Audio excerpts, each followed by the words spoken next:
There's a misunderstanding in modern culture that if someone is not highly visible, they must be insecure. If they're not posting their face, their lifestyle, their victories, their appearance, then something must be missing. But that assumption reveals more about the culture than it does about the person being judged. Because for many empaths, the absence of self-display is not a symptom of low confidence. It is often the opposite. It can be the result of a mind that has moved beyond the need for constant external reinforcement. And this is where psychology becomes interesting. Most people have been conditioned to confuse attention with worth. Somewhere along the way, visibility became tied to identity. The more people see you, the more significant you appear to be. The more approval you receive, the more secure you must be. And social media, by design, amplifies this belief. It turns validation into a measurable system. Likes become social proof. Comments become emotional rewards. Views become a distorted form of status. But empaths often experience this dynamic differently, because empaths tend to be unusually aware of emotional undercurrents. They don't just see the surface exchange, someone posting a photo and others responding. They often perceive the invisible transaction beneath it, the need for affirmation, the performance hidden inside self-presentation, the unconscious bargaining that says, see me, approve of me, tell me I matter. And for a deeply self-aware empath, that can feel exhausting. Not because they believe posting is wrong, but because they often resist attaching their identity to public reaction. This is a critical distinction. An empath who doesn't post their photos may not be rejecting connection. They may be rejecting dependency.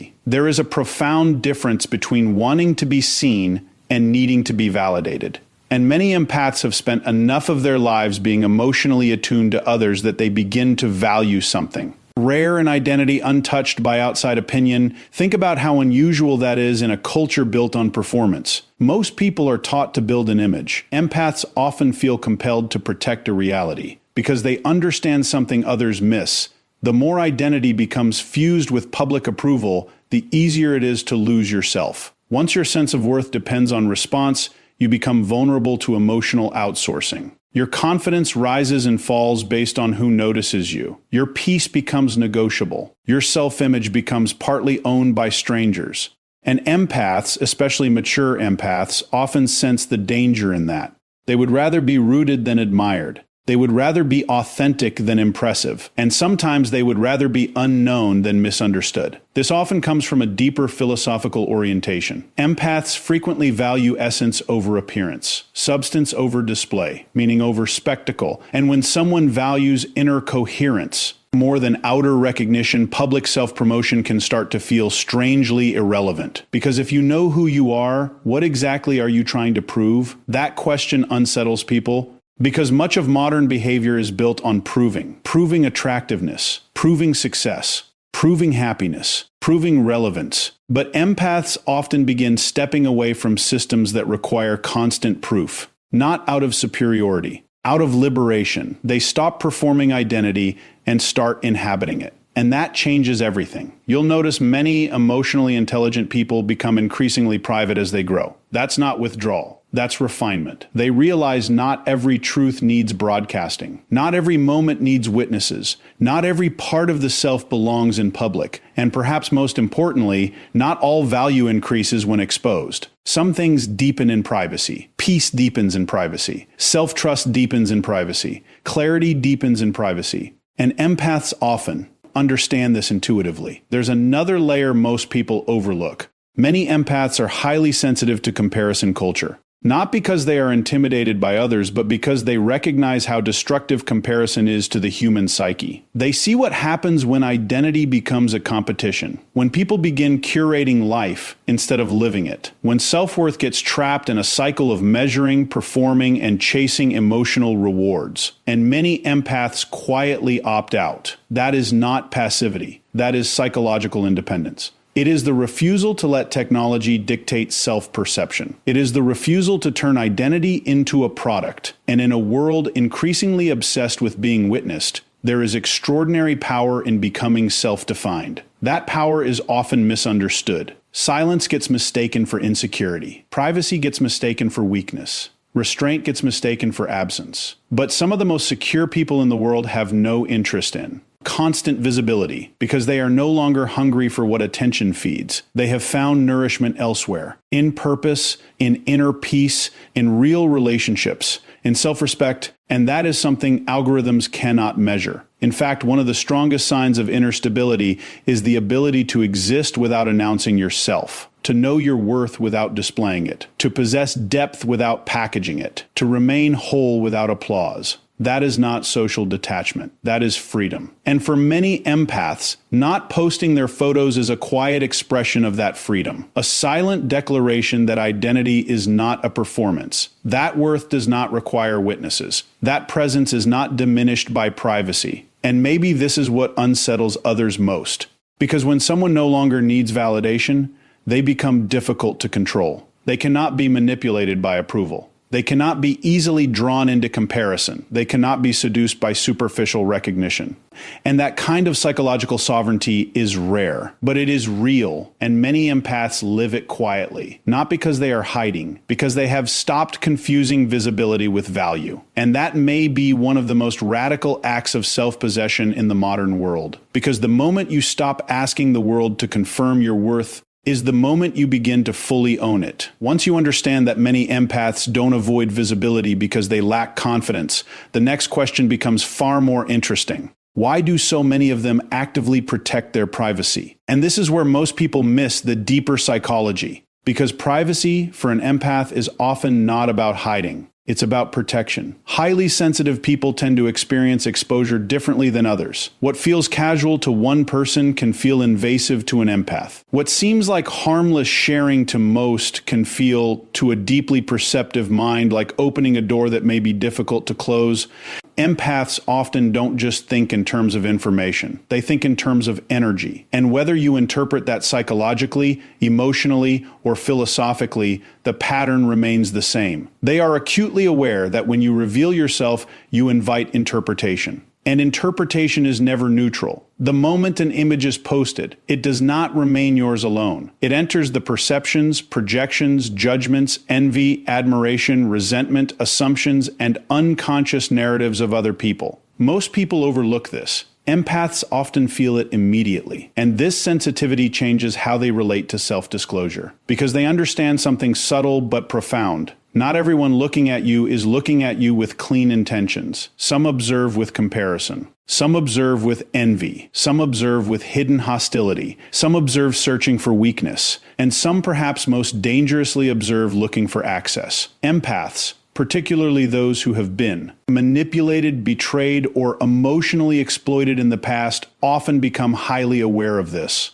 And awareness changes behavior. A person who has learned that visibility can attract intrusion does not treat privacy casually. They treat it as a boundary, and boundaries, psychologically speaking, are one of the clearest signs of emotional health. This is important because people often misread guardedness. They call it withdrawal. They call it fear. They call it avoidance. But what they may actually be seeing is discernment. And discernment is not the same as distrust. It is the ability to distinguish what deserves access from what does not. That is wisdom. And empaths often develop this wisdom through painful experience, because many empaths spend years overexposing themselves emotionally. They give too much, reveal too much, trust too quickly, assume others have the same sincerity they do, and then reality teaches them otherwise. They encounter gossip, projection, manipulation, people who study their vulnerabilities, people who use personal openness as leverage. And after enough of these experiences, a shift occurs. The empath stops seeing openness as always virtuous and begins seeing selectivity as necessary. This is a profound psychological evolution, because immature sensitivity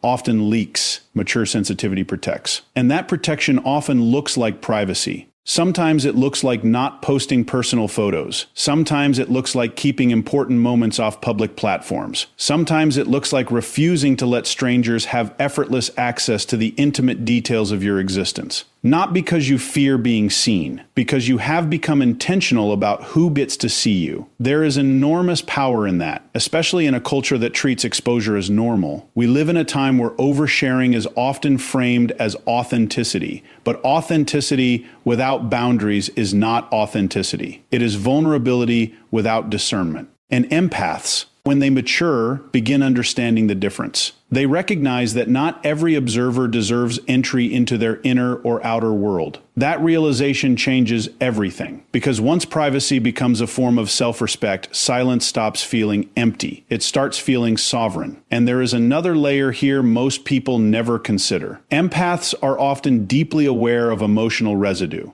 the psychological after effects of interaction, the exhaustion that follows unnecessary exposure, the strange heaviness that can come from feeling watched, interpreted, or energetically entangled in the perceptions of too many people. Others may dismiss this. Empaths often live it. And whether we frame it through neuroscience, emotional sensitivity, or interpersonal dynamics, there is evidence for this. Highly sensitive individuals process social stimuli more deeply. They often experience judgment more intensely. They can ruminate longer over criticism. They can feel relational tension others barely register. So what appears to outsiders as overprotectiveness may actually be a rational response to heightened processing. In other words, they are not avoiding damage imagined. They are preventing damage anticipated. That is not weakness. That is psychological intelligence. And the strongest people often understand prevention better than reaction. They don't wait to repair repeated harm. They structure life to reduce unnecessary harm in the first place. That is what boundaries do. That is what privacy does. And this is why many empaths do not confuse accessibility with kindness. They do not believe being open to everyone is a virtue. They understand that unrestricted access invites chaos. And chaos has a way of draining the sensitive, so they become selective, deliberately, quietly, sometimes invisibly, and others misread that as distance. But often, it is discipline, because privacy is not always about keeping others out. Sometimes it is about keeping yourself intact. That may be the deeper truth. To protect your peace is not selfish. To limit unnecessary exposure is not paranoia. To decide that some parts of your life remain sacred is not antisocial. It is self-governance. And psychologically, self-governance is one of the highest forms of maturity. The person who can decide what to reveal, what to withhold, who receives access, and where their emotional boundaries begin, that person is not hiding. That person is conscious. And consciousness always looks strange to people operating unconsciously. That is why empaths are often misunderstood. Their restraint is mistaken for insecurity. Their privacy is mistaken for secrecy. Their boundaries are mistaken for walls. But walls isolate, boundaries preserve, and knowing the difference can transform a life. Because the truth is, every empath eventually faces this decision. Will I keep making myself endlessly accessible to prove I am open, or will I protect what is valuable because I know it matters? That is not. They don't have a small choice. That is the difference between emotional depletion and emotional sovereignty. And perhaps the deepest lesson here is this. What you protect reveals what you believe is precious. If an empath protects their peace, their image, their inner world, their private life, perhaps it is not because they fear the world. Perhaps it is because they finally understand their own value. And the moment you stop treating privacy as hiding, you begin to see it for what it often is. The intelligent defense of something sacred. Once you understand that many empaths are not avoiding visibility and they are not merely protecting privacy, a deeper pattern starts to emerge. For many of them, the decision not to constantly post their lives is tied to something even more fundamental. They are often more interested in experiencing life than performing it. And that distinction may be one of the great psychological divides of our time. Because modern culture has quietly trained people to confuse documentation with participation, to believe that if a moment is not shared, it somehow matters less, that if an experience is not displayed, it is incomplete, that if others do not witness it, it loses significance. But empaths often resist this logic instinctively, because they tend to relate to life through presence, not performance. And those are radically different ways of existing. Performance asks, how will this appear? Presence asks, how fully am I living this? Performance turns moments outward. Presence turns awareness inward. And empaths often feel the tension between those two modes very strongly, because the moment you begin curating an experience for observation, something subtle changes. Attention splits. Part of you is no longer immersed in the moment. Part of you has stepped outside the moment to manage perception, to frame it, to package it, to anticipate response, and many empaths feel that fracture. They sense how quickly living can become presenting, and they resist it. This is not accidental. It often emerges from a psychological orientation toward depth. Empaths tend to value felt experience over symbolic representation. They often care more about what something means than how it looks, more about emotional reality than social optics. And this makes performative culture feel strangely hollow to them, because much of social media is built on transforming life into image. But empaths often prefer life before it becomes image. They want the unmediated experience, the quiet conversation no one else hears, the sunset no camera interrupts, the personal victory no audience applauds, the moment that exists fully without being converted into content.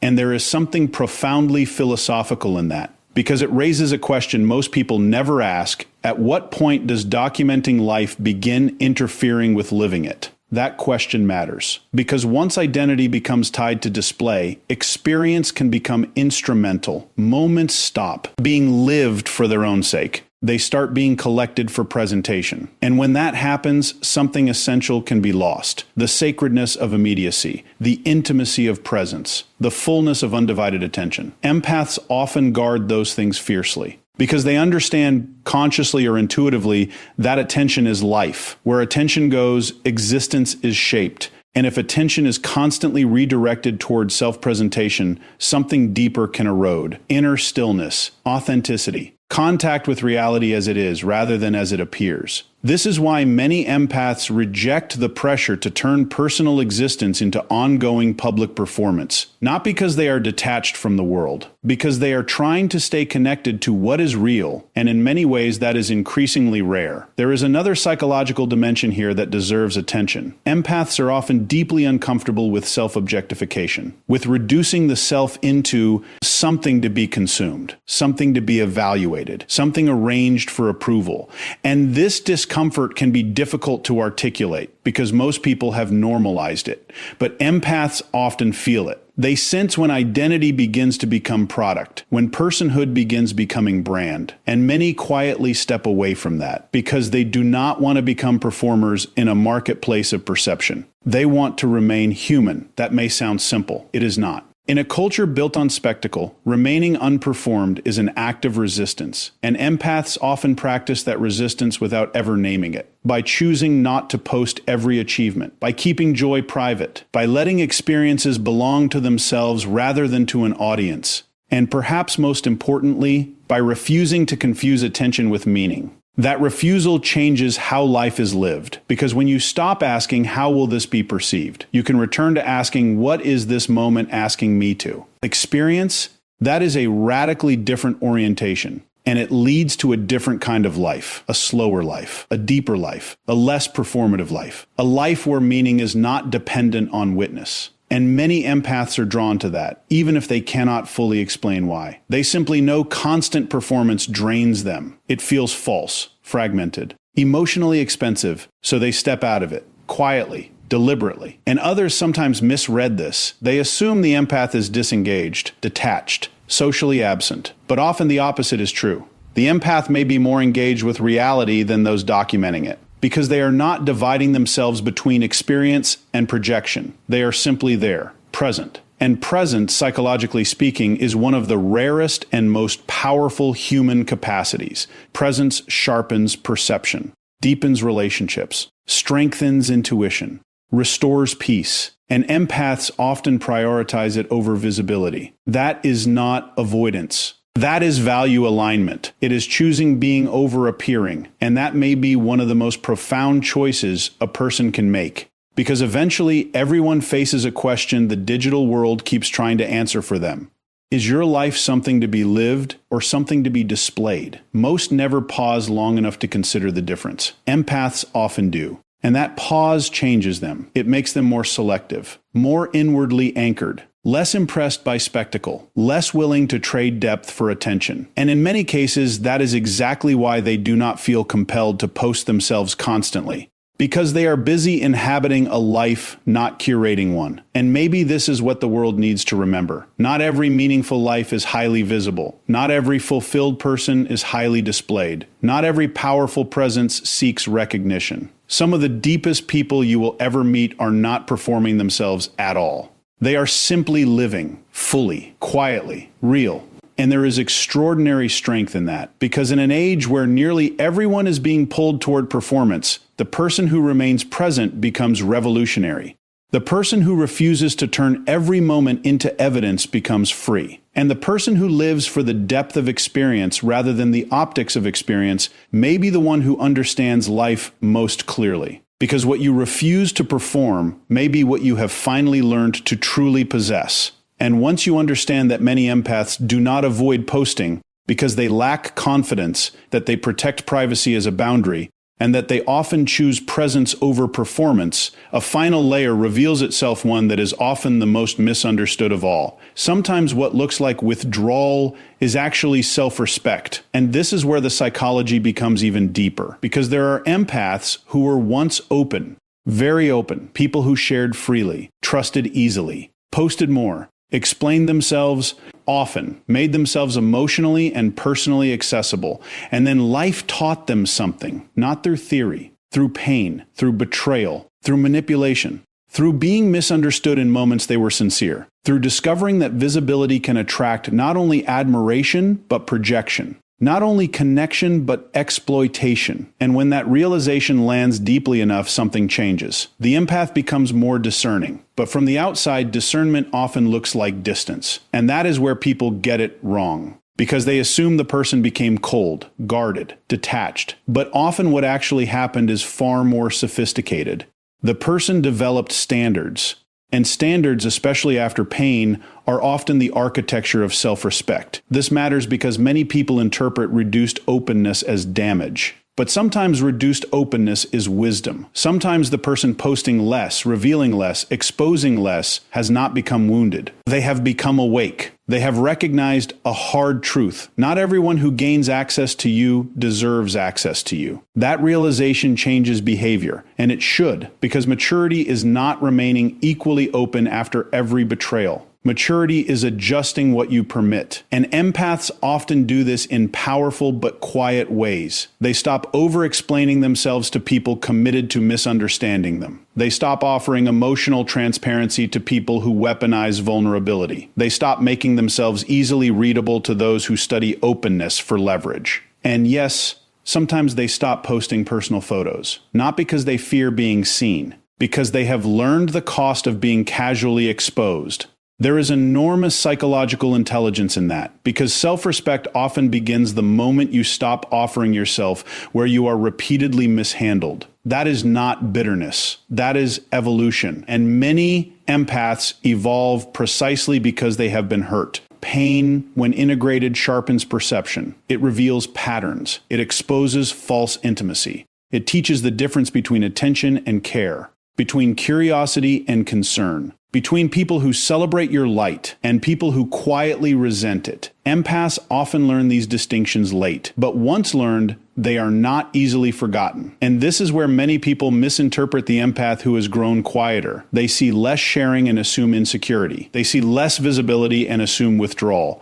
But they may actually be witnessing someone who has stopped confusing access with connection. Someone who has stopped believing openness must be unconditional. Someone who has begun treating their presence as something valuable. And valuable things are not scattered carelessly. They are protected. This is a profound shift. Because early in life, many empaths believe love means unlimited availability, unlimited understanding, unlimited emotional access. But eventually, if they mature, they discover something more balanced. Love without boundaries invites exploitation. Compassion without discernment invites depletion. Openness without standards invites misuse. And once this becomes clear, the empath often changes dramatically, not in essence, in structure. Their heart may remain open, but the gates become intelligent, and that intelligence can look like silence, privacy, reduced exposure, even strategic invisibility. But none of that necessarily reflects fear. Sometimes it reflects mastery, because one of the highest forms of self-respect is no longer making yourself easy to consume, no longer placing your identity in spaces that reduce it, no longer offering intimacy to audiences incapable of honoring it. And in a world addicted to accessibility, that can appear rebellious. But it may actually be healthy, because psychologically,